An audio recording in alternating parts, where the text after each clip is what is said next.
பருவதமலையிலேயே 14வது ஆண்டு மௌன தவம் கடைபிடித்து வருகின்ற குருஜியினுடைய பரிபூரணமான நல்லாசியும், ராமலிங்க சுவாமியினுடைய ஜீவகாருண்ய நெறிமுறையில் வருகின்ற ஐயா கோவை சிவபிரகாஷ் சுவாமியினுடைய அருளாசியும் நமக்கு குருவாக இருந்து கொண்டு வழிநடத்தி கொண்டிருக்கின்றார்கள். பொன்னில் ஒளிபோல் எங்கும் பூரணமாய், பூவில் மனம்போல் பொருந்தும் பொற்புடையராய், மண்ணில் பல உயிர் மண்ணி பொருந்தும் வள்ளலடி வணங்கி நின்று ஆடுபாம்பே. சூரியனுடைய ஒளியும் சந்திரனுடைய ஒளியும் எல்லார் மேலேயும் படுகிறது. ஆனால் சில ஆன்மாக்கள் மட்டும்தான் சுடர்விட்டு பிரகாசிக்கின்றது. அதே மாதிரி மலர்களும் அதுபோல்தான். எந்த இடத்தில் இருந்தாலும் அதற்குரிய மனத்தை வீசுகிறது.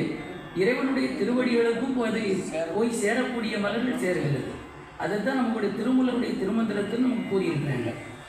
நம்ம கும்பாபிஷேகத்து மலர், அதாவது திரௌபதி அம்பாளுடைய ஆலயத்தினுடைய கும்பாபிஷேக மலரில் நம்முடைய குருஜி அதில் வாழ்த்து மலரில் குறிப்பிட்ட செய்தி, ஆலயங்களிலே நிறைந்த காஞ்சி மாநகரங்களில் அழகிய சிற்றூராம் ஐயன்பேட்டை, அது அம்பாளினுடைய இருப்பிடமாக திகழ்ந்து வருகின்ற பக்தர்களினுடைய குறைகளை தீர்த்து வரும் அன்னை திரௌபதி அம்பாளுடைய ஆலயத்தின் எழிலை, சவுந்தரம் பிளஸ் ஆனந்தம் குறுகிய மாதங்களில் திக்கட்டும் பரவ செய்த புகழ் எமது ஆத்மாவுக்கு சீடரை சாரும் என்று குருஜி அவர்கள் இந்த வாழ்த்து மலரில் நமக்கு வாழ்த்து தெரிவித்துள்ளார்கள்.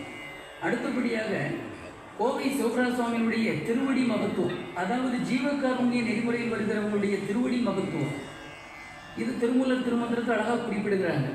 திருவடி வைத்து அருள் நோக்கி என் சிரசில் பெருவடிவை தந்தவேர் நந்திதன்னை குரு வழி கண்ட கோனை எம் கோவை கருவழி மாற்றிட கண்டுகொண்டேனே.